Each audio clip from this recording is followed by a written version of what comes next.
Let's try this again. Good morning, everybody. Welcome to your Friday morning safety meeting.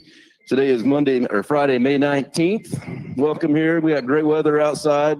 They've really thrown me off not being ready over there. I was mentally prepared and threw me for a loop. So doesn't take much, John, but that's okay. Kind of got a little bit of a lighter crowd here today. So that means hopefully folks are out there on the road. Wheels are moving. So Dave, what are you doing this morning? Doing all right? Man, I'm kind of struggling too with you. It was a long night for me. I decided to stay up and watch that NHL game. I went to 4 overtimes, even though I didn't make it. I only made it to 2, and the clock showed 11:30, and I thought I better get to bed because I got this meeting to do. So I'm kind of struggling a little bit, but good game. Glad the Panthers won it, Florida. But anyway.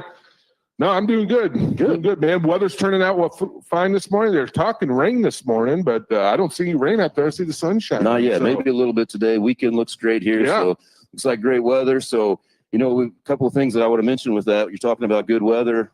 There's going to be more travelers out there on the road. School's getting ready to get out. I know around here within the next week or so. So, we got Memorial Day coming up, so we've got a lot of vacations getting ready to happen, a little bit of congestion coming up out there, as well as the road construction, which we talked about last week. So just wanted to throw that out there and keep that in the back of everybody's mind. So let's go out and see how our other terminals are doing. Let's go out east here. Pitson, are you there? Rick, you there this morning? Hey, good morning. How y'all doing? We're doing great. How are you? Hey, I'm doing fine. Just hanging out with a few of my closest friends here. Outstanding. What's going on in Pittston this week?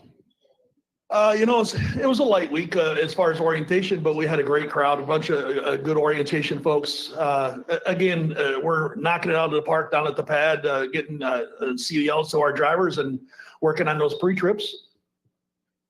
Fantastic. Now, you guys have mentioned a little bit of congestion up there the last couple of weeks. How's that coming? Is it still there, or any update on that for us? As far as we had a little remodel going on here, and it's kind of winded down. Everybody's starting to move back over into the main portion of our building and grabbing their seats and going to work. Outstanding. Well, good deal. If you guys have any questions, comments, concerns, anything, please get a mic in front of somebody and feel free to reach out to us. So let's go out west this morning, and believe we have Aaron Ward this morning out there.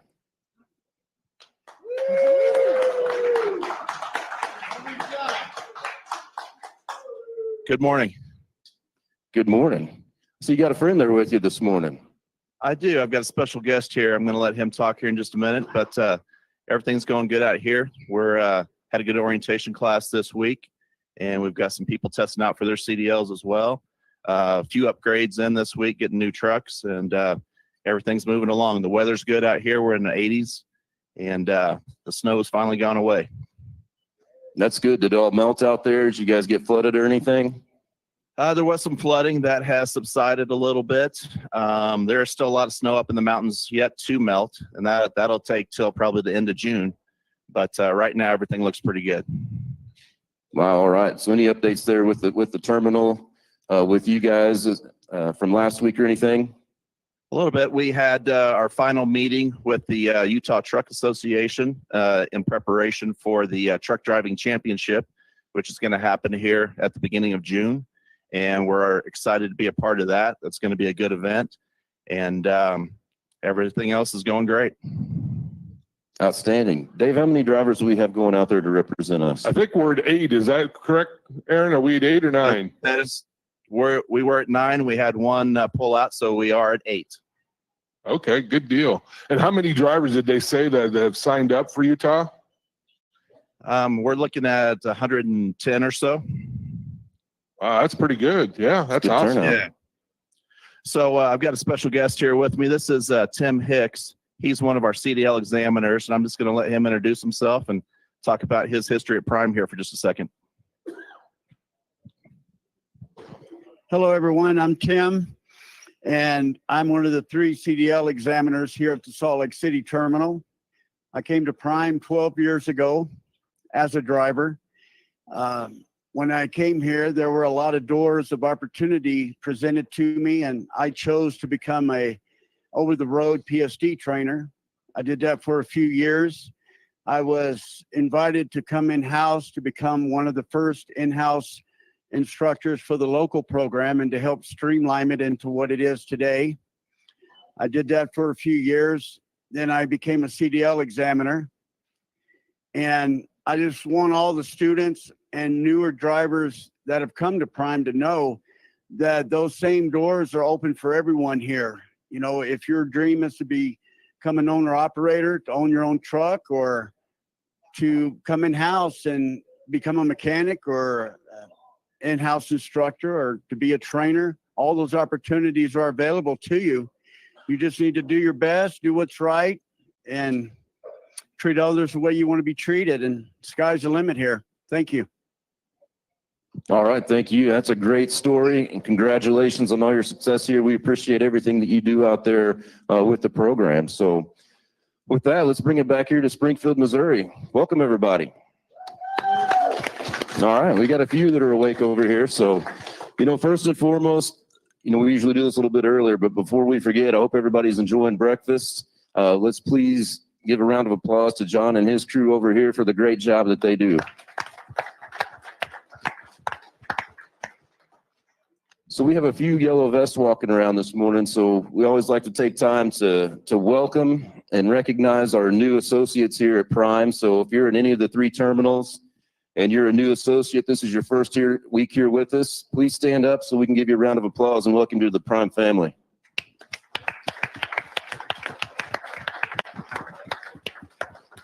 All right, outstanding. So Dave, what do you got for us this morning? No, I just wanted to give a big shout out to all of our new folks here. And even if you're not new and you haven't been to one of our meetings for a while, welcome. Glad to have you. All those that are out there driving, hauling freight for us, going down the highway, thank you very much for what you do. Hopefully you're listening to this while you're parked, or maybe you're just listening to it and not watching it, and that's fine too. But appreciate all of you going, doing what you do out there, because you guys got the toughest job. There's no doubt. If you're new into this business, I mean, obviously you've probably found out, and if you're in orientation this week, you haven't found out yet, but this is pretty tough, being a truck driver. It's not easy, but it's very rewarding too as well. Every day I get to come into the office setting, and then I got Dennis over here. He's my boss, and I got to work with Bill and John and all that. But being a driver, you're out there, you're by yourself for the most part. You're your own boss, and we ask you to always please drive safe out there and blend in with the traffic and watch those crazy motorists, because this business is dangerous. And if you're in flatbed or tanker where you got to get up on your trailer, you got a tarp, strap, chain, all that stuff, or you got to unload freight like you do in tank. Sometimes you got to get up on top and may have to do something with your dome or seal it or whatever. That's dangerous too, anytime you leave the ground. So be careful what you do. Make sure you got proper footwear, and you're safe. Your safety is number one. We don't want anybody getting hurt out there, any of our drivers. We don't want any motorists getting tangled up with us. Even if it's non-preventable, you don't want to be involved in an accident.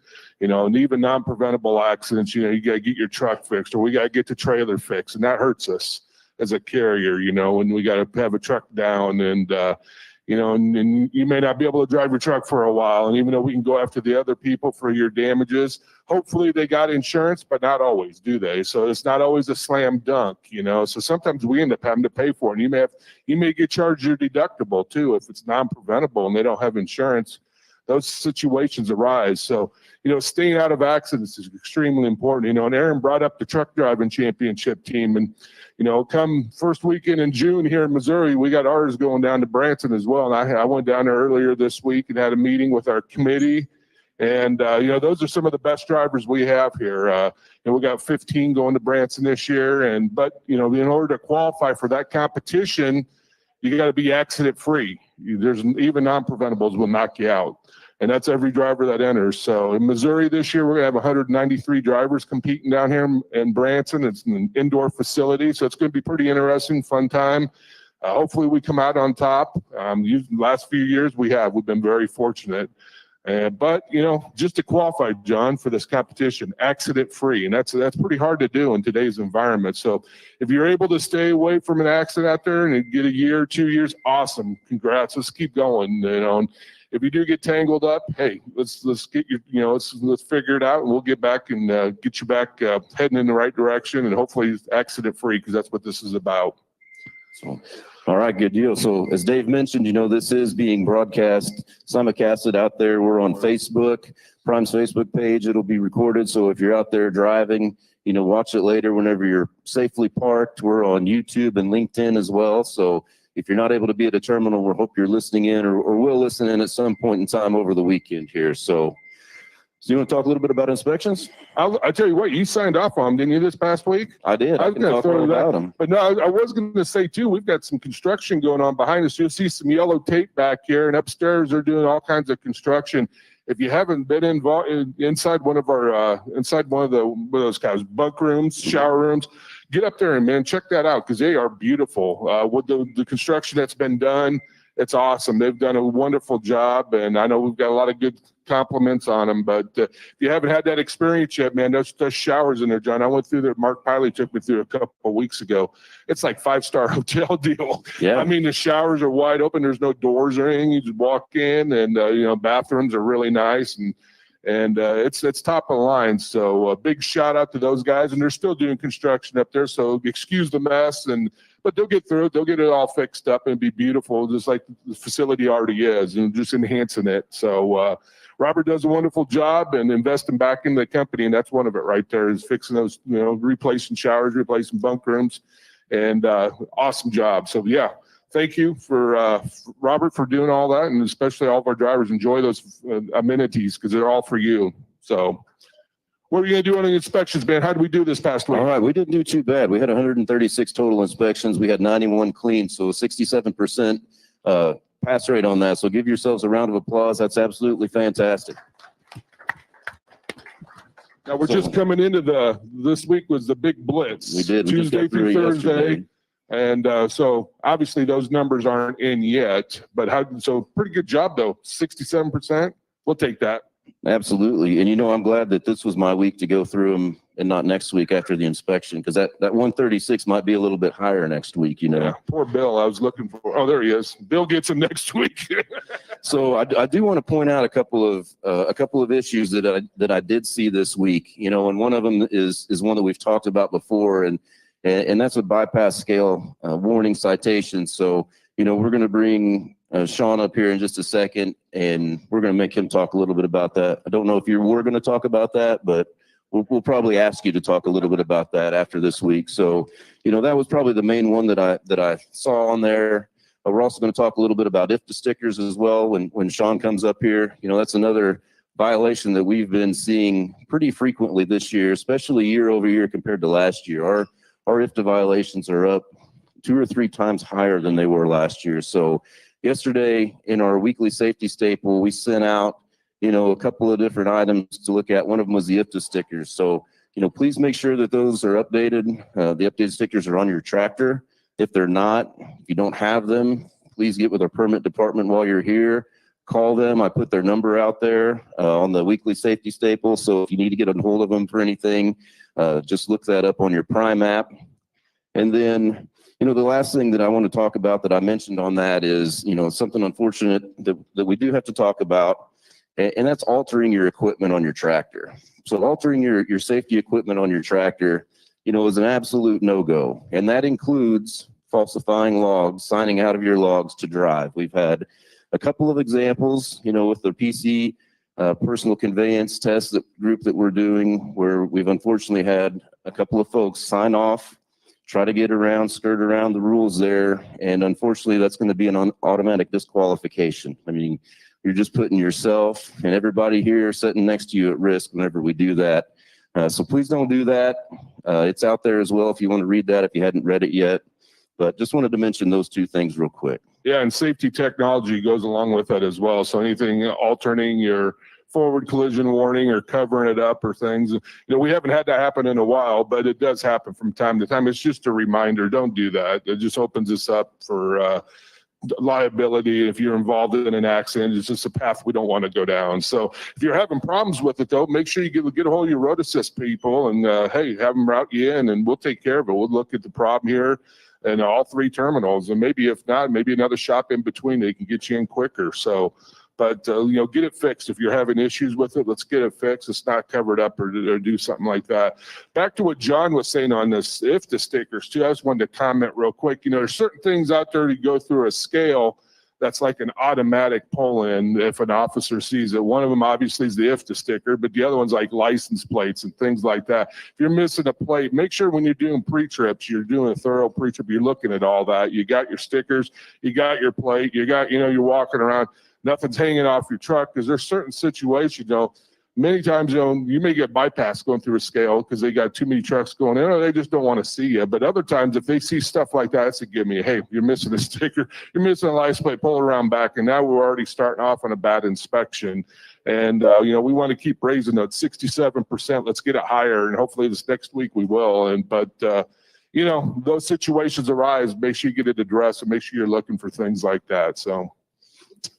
All right, thank you very much. So, let's go ahead and get with our first speaker here. Yeah. So Sean Reicherworth, our permit department, payroll department, he's going to come up here, and I might be stealing your thunder or adding on here, but could you just start off, talk about those IFTA stickers if you have anything to add as in addition to what we just talked about? Yeah, thank you, John. I'll definitely talk about it. I spent 10 years in a permit department.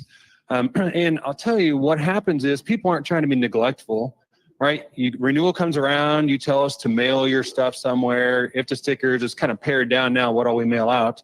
Or you say, I'll pick it up in Pittston or Salt Lake City. Well, then 3 weeks later, when you go through Salt Lake City, you're busy, right? You go through there trying to get everything done, get moving, you forget to grab it. So we send out fleet messages to you guys, some notices, safety staple, like he said, things like that. And honestly, sometimes you just forget you haven't done it. So the key to this is look out there. When you get to your truck, look, because even if you put them on in December, if you're in North Dakota and it's 8 degrees out there and you put them on in December, there's a chance they didn't stick real tight, right, guys? So whenever I was out there, it wasn't that people were trying to not do the right thing. It's that they forgot about it, or when they put it on there, it wasn't great conditions. They didn't wipe it down first, so it was kind of dirty, doesn't stick the whole year. A lot of things really go into this, guys. So Dave mentioned it also. It could be on there right now. You're like, man, Sean, I know I did it. I remember it because it was cold out there. But then you do a walk around, leaving here, and it may be gone in between. People may mess with it when you're at the truck stop, right? A lot of things happen, guys. So I don't want to paint the picture everybody's being neglectful out there, but there are things that happen where your IFTA stickers, your HUT sticker, your license plate, all those things end up missing in between. So I do want to talk one more thing, not an IFTA sticker, but a license plate. He mentioned it. If your license plate's missing, what do you guys do? You write a piece of cardboard, stick it on there? No, you're not legal. You look silly, right, guys? Whether you're missing an IFTA sticker, a HUT sticker, a license plate, anything, the permits department can get you guys legal. They can fax you guys temporaries that will show these have been reordered, and you'll have a time frame in between there to get those. But without having that temporary, you guys are not legal missing any of those 3 items. So give us a chance. Let us know what's happening. We can get you guys legal with a simple fax. Any questions about that part? All right.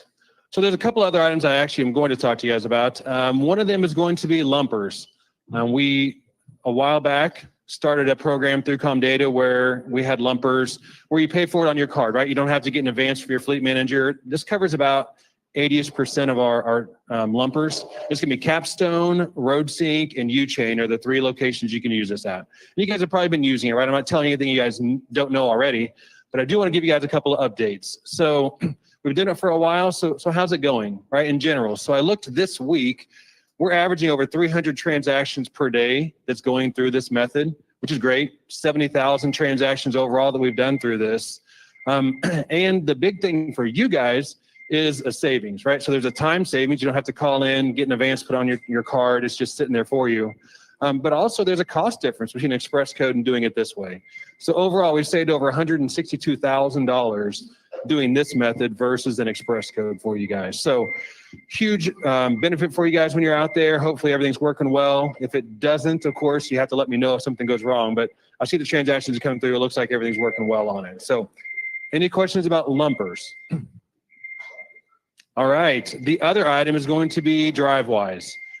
And this is an item that's newer for us, and it does a few things for us. So at the root of it, it's scale bypasses, right? It's a pre-pass competitor. It also has some other options, and we turned on all of the options when we first kicked this off. So if you guys have been with us and in the very beginning, you're like, man, I got a lot of notifications on things, because that's one thing that it does, right? It's got geofences that can tell you when things are upcoming. There were 20 items that originally were on that would alert you whenever you're coming up to them. And some of them would be things that you guys didn't see a lot of value in. And I'll say things like red flag warnings when you're driving through somewhere. Right, a red flag warning means don't burn. You guys making a fire? Of course not. So things like that, we didn't really find a lot of value in. There are 4 out of the 20, though, that we have kept on. And they are low bridges, which you guys should never get those because you're trip planning, right? Low bridges, steep grade, sharp curve, and real-time traffic congestion. Those are going to be the 4 alerts that you guys will get currently. So you guys would have got other ones before. I just want to make sure you guys realize if you get any that are not those 4, I need to know about them because they should be turned off for you. So the other thing, though, how it works is when you pull up to a scale, when you get 2 miles away, it gives you an alert that says, hey, Sean, heads up, there's a scale in 2 miles. At 1 mile, it gives you another alert that says, hey, Sean, there's a scale in a mile. And then it gives you a command, either a bypass scale or pull in. Now, that command has an audible alert with it also, 2 different ones, so you can tell easily which it is. It also has a green dot or a red dot on the screen of your OmniTrack to let you know. So however you choose to figure it out is up to you, but it gives you a lot of options on how to get that alert. So John said we're missing scales, and I don't see a reason we should be missing any scales at all, right? Because you get 2 alerts before you get to the scale. And it gives you alerts even if it's not a DriveWise scale, right? Because there's some that DriveWise does, the PrePass doesn't, some that PrePass does, the DriveWise doesn't. So no matter what, if you pull up to a scale, you will get an alert ahead of time, and it will tell you if it's a DriveWise supported scale or not. And if it's not, obviously you have to pull into those, but you wouldn't have received a green light anyway. So this is pretty easy. Just pay attention to your device and what's going on. And if you are someone that runs with the volume off, make sure you guys do look over and watch for those things, guys, because the alerts on there are going to be what help you guys know that these are upcoming. So any question about how it works, and then I'll talk about the numbers. All right, so how's it actually working for us? So on the numbers up here, somebody asked me to say, how's it doing compared to last year? So April 22 versus April of 23. When I say total site visits, that's the ones that I'm talking to you guys about, where they say it's geofenced, whether it's a DriveWise location or a PrePass location, and it says you're going up to a scale. These are the number of scales that we were alerted that they are upcoming. So you can see a PrePass versus DriveWise, and then how many actual bypasses did we get, right? That means you got a bypass command on there. So those numbers are big, but the ones you guys actually care about are going to be the open scale bypasses, right? Because if it's closed, you don't care anyway, you weren't going to pull in. So that's going to be the open scale bypasses. So when all this data comes to me, whether it's through PrePass or DriveWise, it shows if the scale is open or not. So we pare that down to which ones are truly open for you guys. So when we look at it, April 22 versus April 23, there's a 30% increase, which is a good number, right? Pretty solid number. On top of that, we ran 7 million less miles in April of 23 than we did in April of 22. So that number is on much less miles for us also. So really a better comparison is what's going to be recently, right? So if you go to the next slide, it's actually going to show you January was the last month that we used PrePass versus February was the first month that we used DriveWise. So you can see the numbers on there, and there's a 50% difference during that month. So that's really going to be more indicative of what's happening right now versus compared to a year ago when our miles were 7 million more a month for that. I also had somebody say, well, Sean, I'm getting a ton of green lights. I think you're counting the wrong things, right? You're counting every single green light that I get, and these are closed, right? So I actually took the person that asked me that. I pulled up their data. If you go to the next screen, in April, they went through 30 sites, received 27 bypasses. So in their mind, I get completely why they're saying, man, you are counting way too many of these because a lot of these were closed. Man, I agree. All but 4 of them were closed. And whenever I look at the numbers that I just gave you beforehand, I take out everything except the ones that are open. So this person, even though they got 27 green lights that month, whenever I say true green light, open scale bypasses that are a benefit to you, 4 on this guy. So I wanted to cover that because I know there's some misconception about the numbers, which ones we're using, what's the true benefit to you guys out there. And there's also some misconception about how you're charged for these. So you're only charged for true green light open scale bypasses. 98 cents each time you get one of those. So that driver paid 98 cents times 4 for that month. And they thought they were paying 27 of them. So I wanted to clear those pieces of it up and let you guys get an update of how it really is working for us out there as a whole. Now, each person may have a little bit different experience. I get that. It depends on where you go and what you're doing. But overall, it's a huge benefit to us to be able to bypass a lot more. So any questions about DriveWise? I've got some. Yes. Yeah.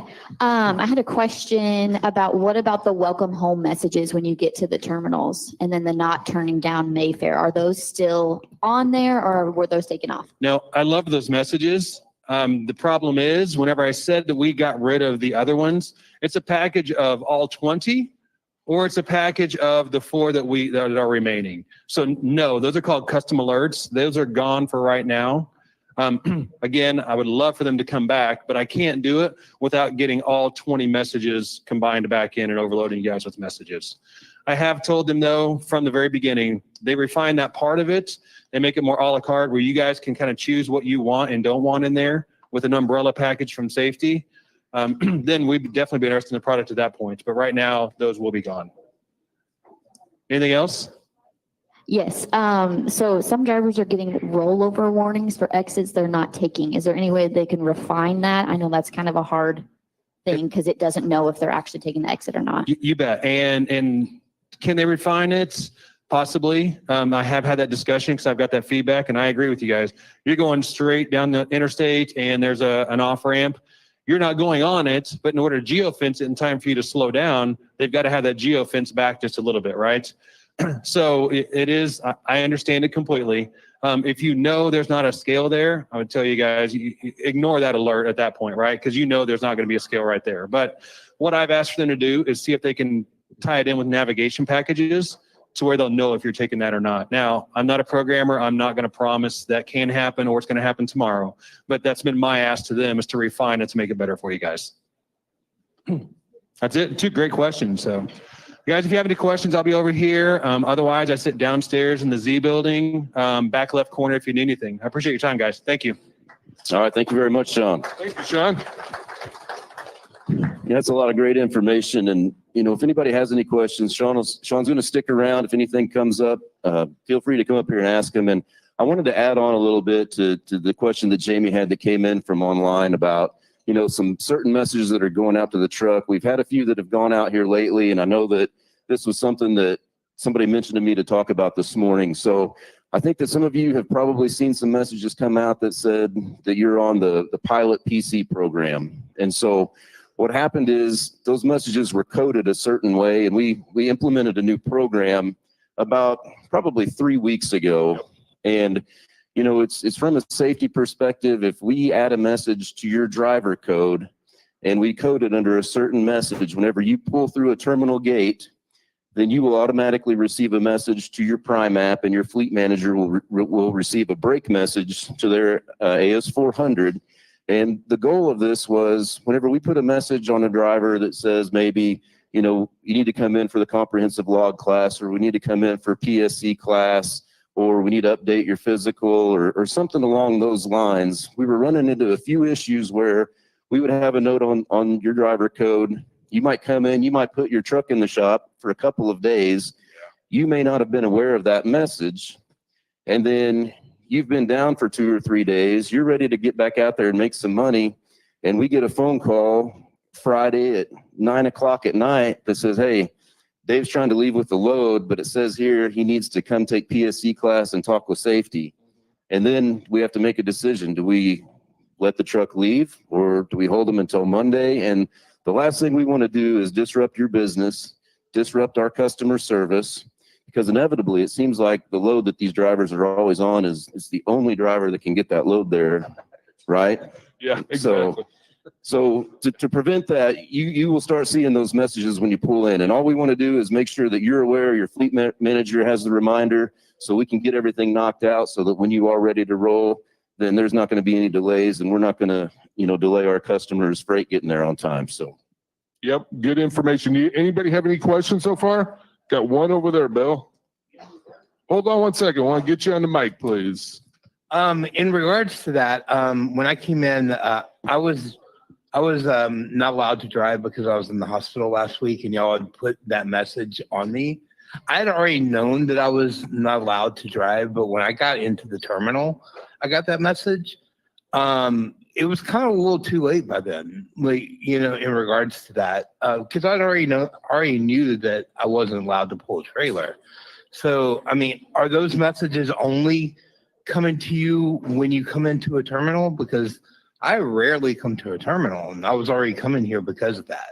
I didn't hear your question about the specific message that you got. Sorry. I was in the hospital last week, and I had to be cleared before I could come back to work. And I had received, when I pulled through the terminal, a message that safety I had to be cleared by safety before I could drive again.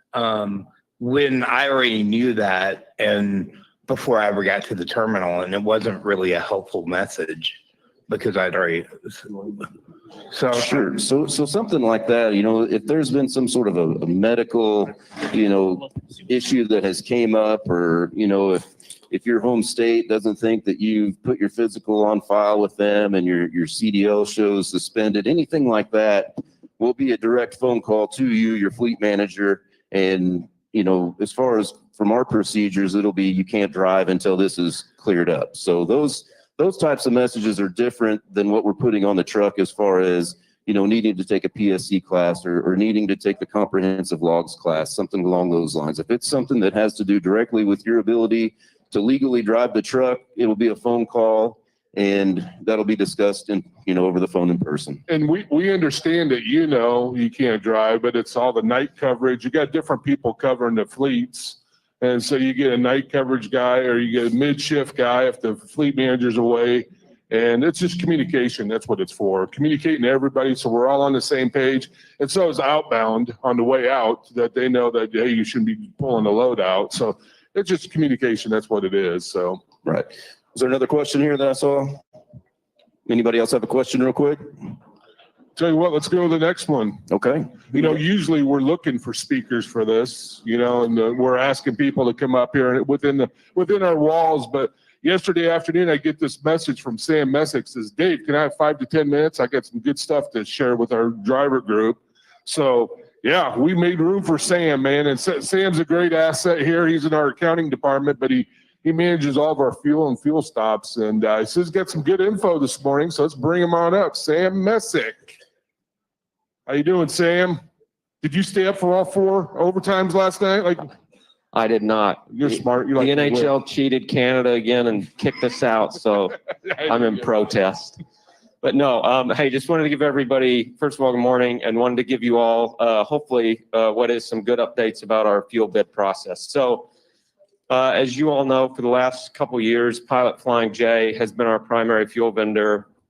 You know, they've continued to be a really good partner of ours. I know that there's things that they need to continue to work on, and, you know, they're investing money into their facilities and, you know, trying to do some creative things around points and rewards. But we took bids from all of the vendors. We do this we do it every 24 months now. So we took bids from all of the major vendors for all of our fuel business. We started that process about 6 weeks ago.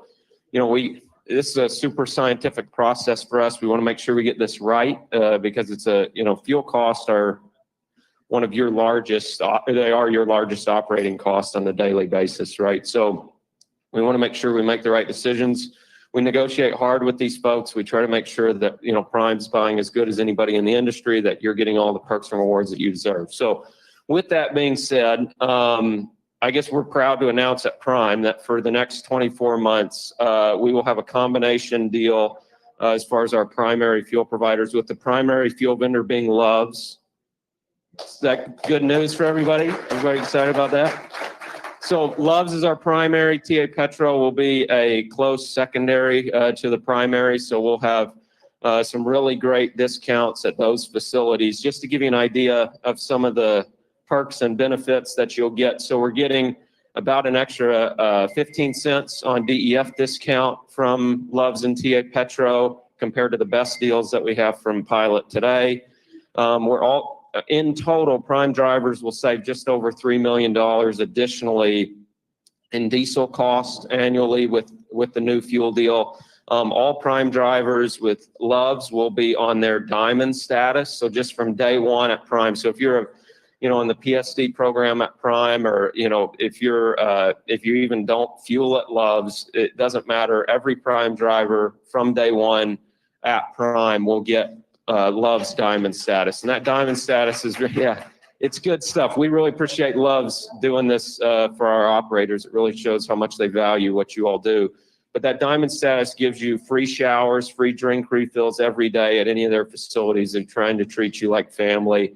Also gives you 4 times the points. And one thing that I don't know if many of you realize, but Loves is very unique in how they give out the points, right? So you get 4 times the points on diesel, on DEF, and on any dollars spent in their store, right? And that's very unique.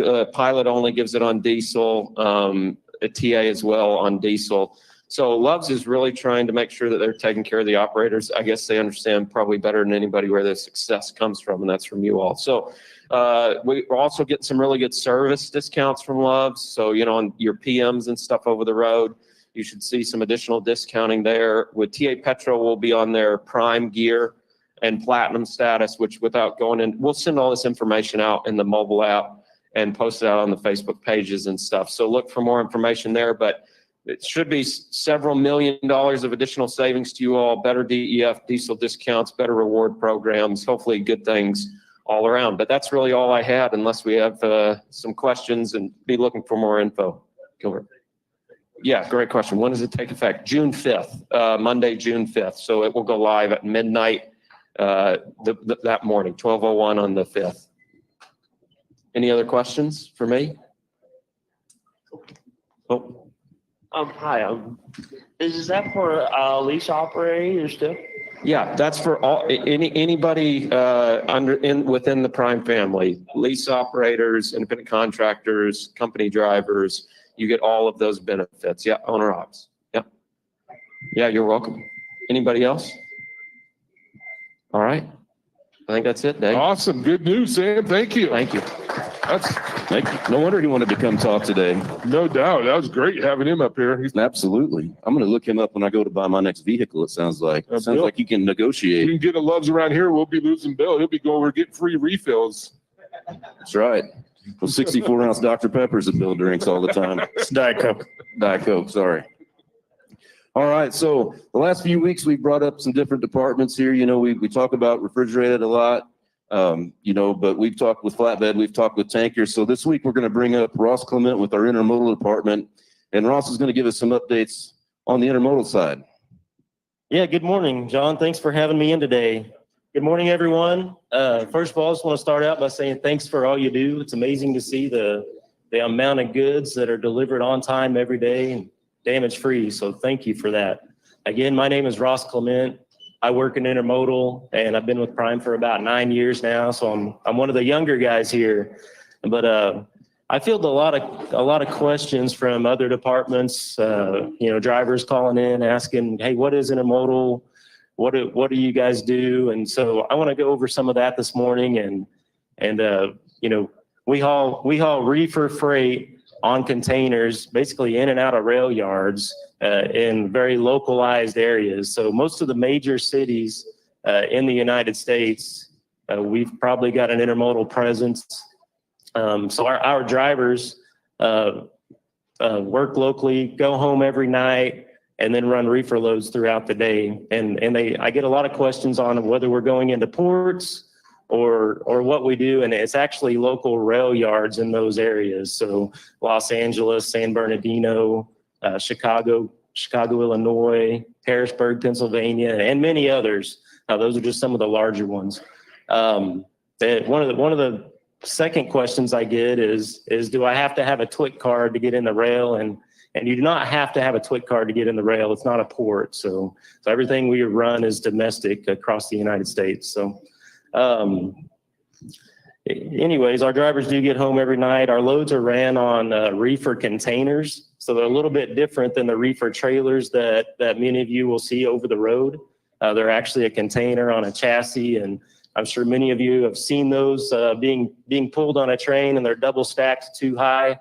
And that's the type of equipment we pull. So for all the over-the-road drivers out there, if you happen to see one of those at a shipper or receiver and you're trying to make a decision, can I grab this one or not? It looks different than what I'm used to. It's got a 5-digit number, starts with an 8. And it doesn't look right. Yeah, probably not. Those are for intermodal only. We pay a rental for the chassis, and the chassis is very specific to that area, so it has to go back right into the rail yard it came out of. So we wouldn't want to hook to that and pull it over the road. I wanted to touch on areas that we're currently hiring drivers in. We're currently hiring drivers in Chicago, Illinois. That's the biggest area. As well as Southern California, and I got a position or two out in Seattle, Washington. Those are the main ones. Southern California is going to be San Bernardino, or specifically Fontana. That's where the yard's at out there that we park the trucks. So the intermodal drivers work a 5-day work week with the option of working more. So it's a really good option for drivers that need to get home. So if you're an over-the-road driver in another department out there looking to get home more, or just simply, needing to be local for some reason before deciding to step away from Prime, come look me up, ask your fleet manager for my number. I sit in the northeast corner of the main building upstairs when I'm here. So look me up anytime, reach out to me, and we'll see if we have something that works out for you. I think that's pretty much all I've got this morning. All right, thank you. Does anybody have any questions for Ross while he's up here? Any of the other terminals or anything? So talk a little bit about, from the intermodal perspective, you're talking about going home every night. So talk about the trucks. I know that there's some new listeners out here, so their trucks are a little different. You've probably seen them. And then talk about the slip seating opportunities as well that you might have. So in some of the major areas like Southern California, well, I'll talk about the trucks first. So the trucks are going to be day cab trucks. Specifically right now, we're running a lot of Kenworth T680s. And those are lighter trucks. Our containers are a lot heavier than an over-the-road trailer. So to run the same type freight with a legal weight, we've got to have the lighter truck. And so all of our drivers are in day cabs. We don't need the sleeper because they are home nightly. And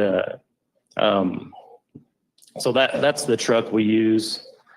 We also slip seat, and what that is in the major markets, we'll have a daytime driver that comes in and runs his shift in the truck, parks back at a drop yard, and then a nighttime driver comes in and will run that same truck. So it keeps the truck running constantly, as well as allows us to offer that 5-day work week to drivers who are local in those areas. So the bigger markets, we're doing that in California, and we're starting it up in Chicago now. So outstanding. So if this is something I'm interested in, how close to Chicago do I need to live, in order for this to work out for me?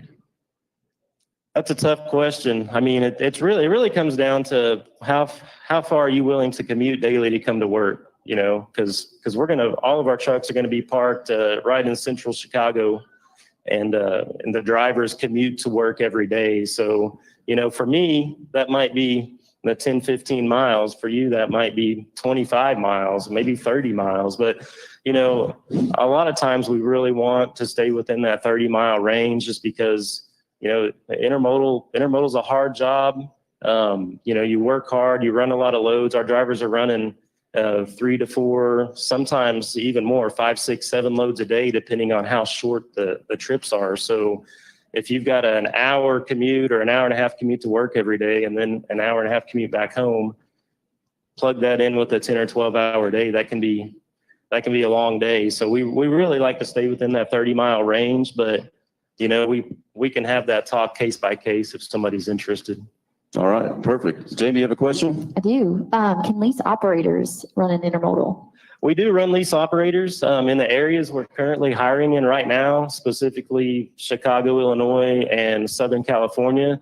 Those are going to be company driver positions only.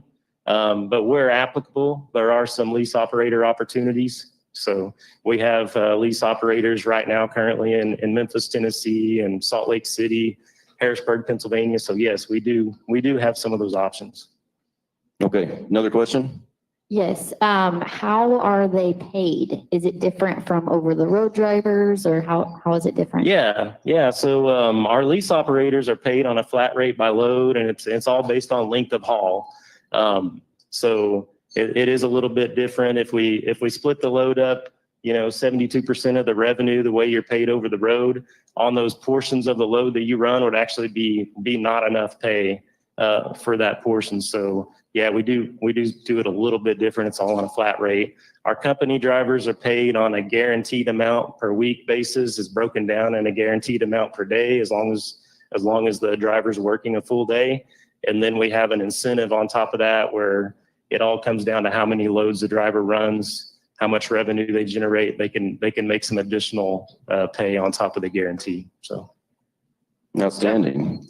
Hi, the commute time from home time to picking up your truck, does that time factor into your 14-hour clock? Some companies do that. That time is not. That's your time. I mean, it is commuting back and forth to work, but no, that time is not factored in. Okay, any more questions? Pittston, Salt Lake City, any questions? I think we've got one question right back here in the corner. So let's take one more question here.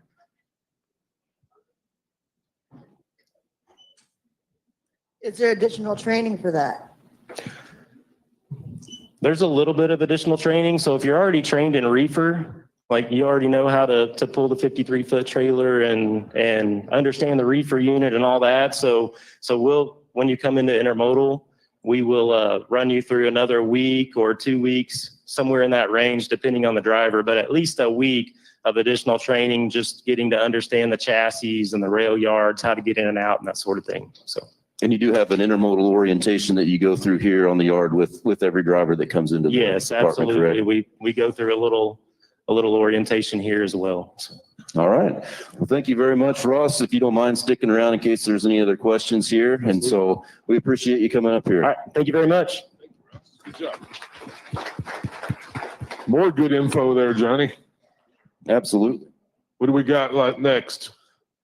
Next, we're going to bring up Terry Wingo with Abacus. I know we're through tax season, but tax season never stops, correct? No, it doesn't. So we're going to get some good information here this morning. Yeah, exactly. Who is glad that tax season's over? And I bet that's the ones that have filed a tax return. For the rest of us that haven't, it's still here and it will be here. And for you lease and owner ops, it's all year round because you need to be paying your quarterly estimates. And just a plug for that, second quarter estimate is due June 15th, okay? So make sure you get that payment in as well. But let's go back to the tax return. For the ones of us that have not filed, I hope you filed an extension. Because if you did, you have until October 15th to file that, okay? If you didn't, you need to get it filed. Even if you filed an extension, that doesn't mean you have until whenever. Make sure you file it. So I've brought a couple of people with me today. I've got Betsy, and she manages our tax resolution department, and Chris is the supervisor of our tax department. And he's got something he's going to pass out to you all so you can look at it. We wanted to kind of give you a little bit of information of what can happen if you decide, I'm just not going to file that tax return. Betsy. Yeah, so in the handout that Chris is going to give you, I have a list here of some states that will revoke or suspend your driver's license if you do not pay your state taxes. So in Louisiana, it's as low as $1,000. If you live in Kentucky, and you're late filing your tax return 90 days after the extension, if you filed one, they can revoke your CDL. Okay, so there's several states that will prevent you from working because you cannot drive a truck without your license, right? You have to have your license in order to drive a truck. So this is vital. Now, it doesn't mean that you have to pay your taxes in full. But what it does mean is that you have to get into an installment agreement with the state in order for you to prevent your license to be suspended. I have literally had drivers that have called me. They've gotten stopped. Their driver's license was revoked. They weren't home. You guys travel over the road. You don't get these notices. You were notified. You are at least notified within 30 days. But when you're over the road, if you don't have someone that's home to get your mail, you might not see that for a few months. You guys are busy. You're working hard. They do send that notification to you. So one thing that can encourage you is set up a payment plan for your state taxes.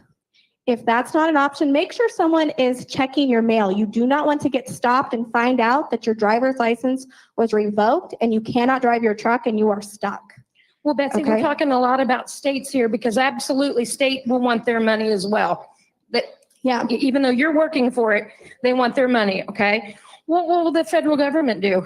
Yeah, so, if you have a passport, you can owe as little as $59,000 in federal taxes, and they can notify the State Department that they can revoke, suspend, or not give you a passport when you owe those taxes. So that can be, if anyone's driving into Canada, you got to have a passport, anything like that, or your traveling plans, they could be on hold. Well, Betsy, I'm just not going to file. I'm just not going to file a tax return. They can't do anything about that because I didn't file, right? Well, okay, so you guys have all heard those commercials like on the radio, right? That says, this tax accountant helped me lower my taxes by hundreds of thousands of dollars. Well, on the back of this pamphlet, it's going to show you what happens when the IRS files a tax return for you versus if you file a return yourself. Oh, because they will do that. Oh, yeah. They absolutely will do that. Yeah, they're going to file a tax return for you. And so in an example here, which I've been doing this for a long time now, we have a solo operator example that shows that if the IRS files a tax return for you, which they have to file one for you in order to try to garnish your wages and send you a statement to pay it. And they will do that too. They will garnish you. So there's a difference of $57,000 between what the IRS will calculate your taxes into what your tax return might be. Okay, that's just an example. So when they say that they saved you hundreds of thousands of dollars, all the tax accountant did was prepare your tax return and that lowered your taxes. So if you file your tax return on your own and you make sure you hire an accountant that does transportation, knows it, you're going to save yourself hundreds of thousands of dollars each year after several years on your taxes alone. So I know it's very stressful filing that tax return and knowing that you're going to have a tax liability, because even in our example, your tax liability is like $21,000. So that's takes the air out of you, okay? Because we all want to, that money is important to all of us. But if you're filing it, then you can also set up a payment plan that's something more manageable to you, okay? Versus what the IRS will do and garnish you, and they'll take what they need, not necessarily what you need, okay? So the reason why we're up here, and it's not to really push a lot of this doom and gloom, but it is to give you knowledge, okay? Knowledge is power. And if you know these things, then you're in charge. Make sure that you stay in charge of your money, of your finances, and you know what's happening to you. So if you have questions, concerns, come and find us. We're upstairs. We have an office here in the terminal. We're right up by the movie theater and the pool tables upstairs. Again, we're Abacus, and our phone number is 380-5000.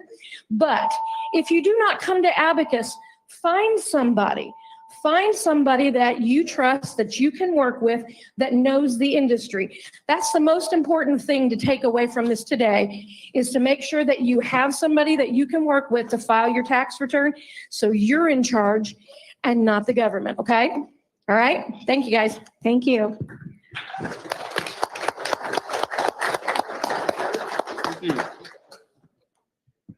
All right, some good information, John. This has been a pretty fun-filled meeting and full of info, all different areas. I agree.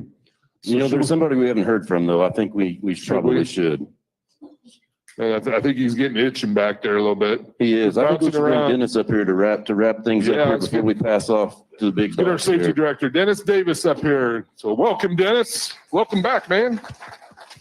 Hey, good morning, everybody. They felt pity on me and gave me the opportunity to speak this morning. And we're winding this deal down, and we'll get our final two speakers up here in just a second. I had this whole big spiel set up, and then they start talking about taxes and just blew my whole buzz there. But I hate paying taxes just like everybody else. But I do like the things that the taxes provide. I like roads. I like schools. I like fire and police protection. So I guess I gotta go ahead and get mine filed and do my part, right? So.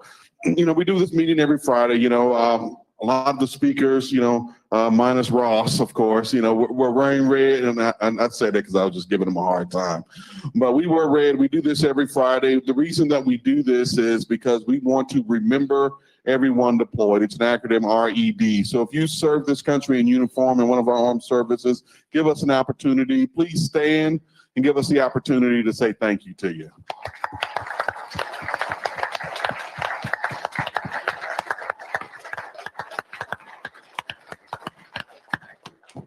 In the safety department, we got a lot of projects going on right now. John didn't talk too much about CPAP, but he's kind of taking the reins, and our CPAP numbers are just skyrocketed through the roof. We're working on, working with a couple different departments and making sure we get a new mobile comm provider in here. We're doing a project with cameras. We're doing a project with personal conveyance. We got kind of our toes dipped in a whole different area. So, just kind of be on the lookout. We're trying to be as transparent as we can about the project progress of all of these projects. So, but if you ever have any questions, don't hesitate to reach out to us, and we'll give you the information that you need. There were a few references to the Prime mobile app today, so I want to make sure that we give you the experts over here to my right. We got Richard and Carla over here to my right. If you have anything technology related that you need, feel free to stop by after the meeting and they can get you taken care of.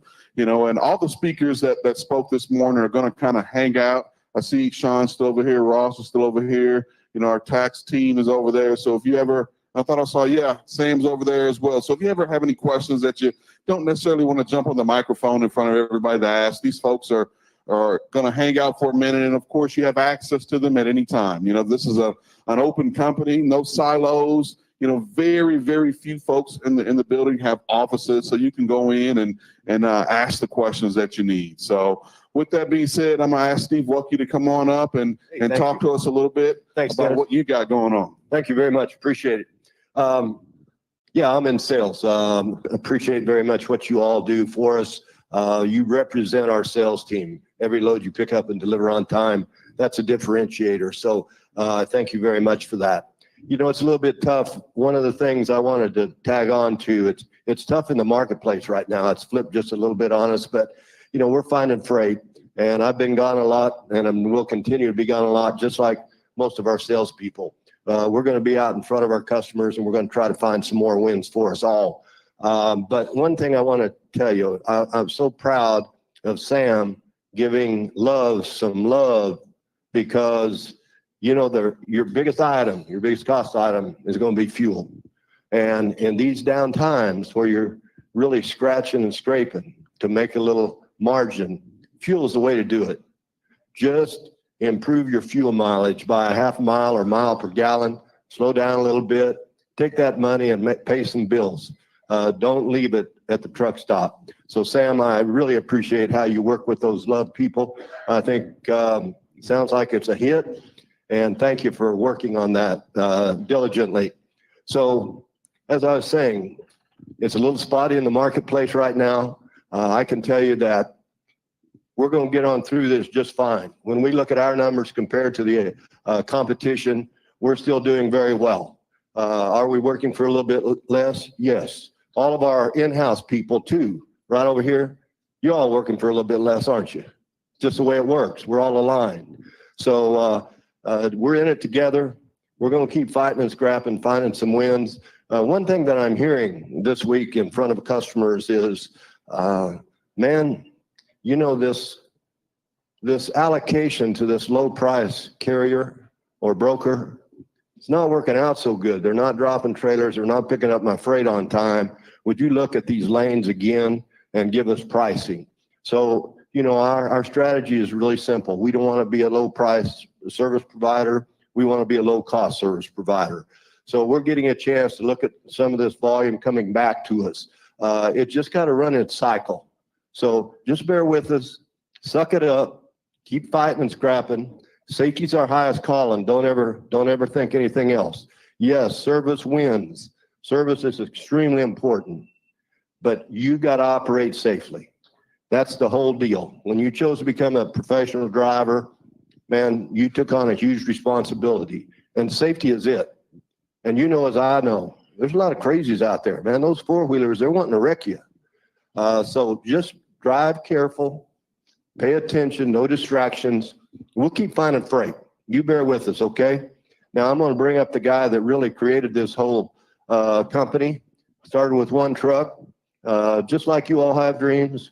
I don't know if he had a dream or a nightmare when he started it, but he's here again doing just fine. Robert, thank you very much. Hey, thanks, Steve. I just got to say, I had a lot of help along the way. A lot of help, a lot of good help. Help from you all, help from these folks. You heard from Sam Messick. He's a wonderful kid. I don't care if he is Canadian. Don't hold it, don't hold it against him. He's damn smart and a really good negotiator. And I want to go on to say, because we have some vendors in here,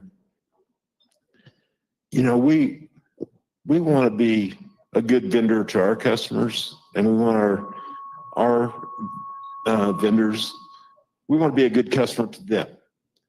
And Sam's technique is not to get these folks and just beat on them and grind them to death. Because at the end of the transaction, at the end of the deal, we still want to be friends.